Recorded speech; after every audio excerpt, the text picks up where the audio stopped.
Shalom saudara-saudari yang dikasihi Tuhan. Hari ini kita akan melanjutkan perenungan kita dari firman Tuhan, yaitu Mazmur 105 dengan judul Pujilah Tuhan atas perbuatannya. Saya akan membacakan bagian ini dari ayat 1 dan yang kedua. Demikianlah firman Tuhan. Bersyukurlah kepada Tuhan, serukanlah namanya, perkenalkanlah perbuatannya di antara bangsa-bangsa. Bernyanyilah baginya, bermazmurlah baginya, percakapkanlah segala perbuatannya yang ajaib. Saudara Presiden pertama Indonesia, Soekarno, pernah mengatakan, jangan sekali-kali melupakan sejarah yang disingkat dengan jas merah. Ini adalah satu pesan yang penting. Mengapa saudara? Karena dari sejarah kita mengetahui asal-usul dan mengetahui perjalanan bangsa kita Indonesia dengan peristiwa-peristiwa penting yang syarat dengan makna kebangsaan. Makna inilah yang akan membawa kita untuk terus maju bagi perjalanan bangsa kita berikutnya.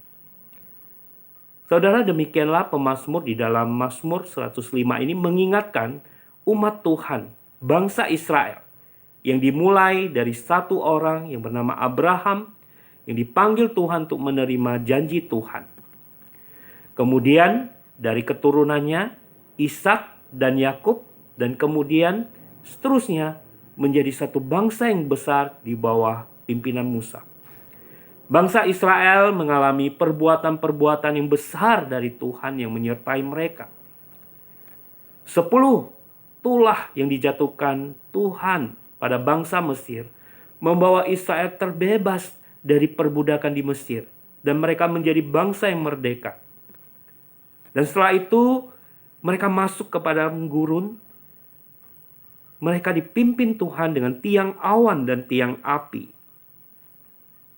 dan mereka dipelihara oleh Tuhan di padang gurun selama 40 tahun dengan air yang mereka minum dari gunung batu, dan roti mana dari surga, dan daging burung puyuh yang menjadi makanan mereka sehari-hari. Sampai akhirnya mereka masuk ke dalam tanah perjanjian Kanaan sesuai dengan janji Tuhan. Inilah sejarah bangsa Israel yang tercatat di dalam kitab perjanjian lama.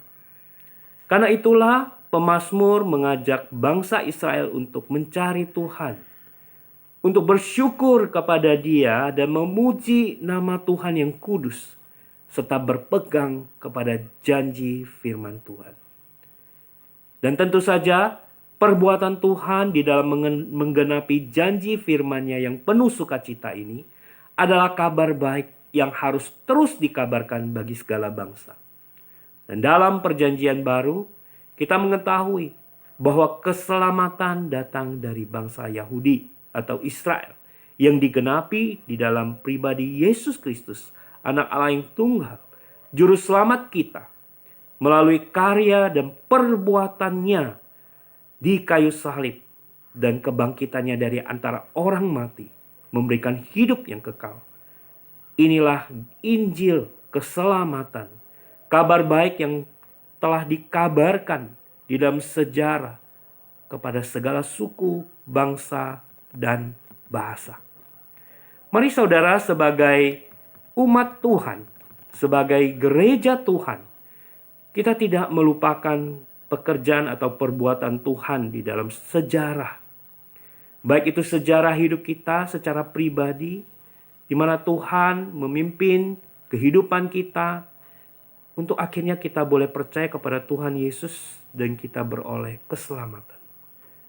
Dan sejarah di dalam gereja kita, umat Tuhan, terutama GKKB Pontianak, yang hanya dimulai dengan beberapa orang di garasi mobil, dan sampai saat ini menjadi satu gereja yang memberkati kota Pontianak dan sekitarnya. Kita melihat bagaimana Tuhan telah menyertai perjalanan hidup dan gereja kita melewati masa-masa yang sulit.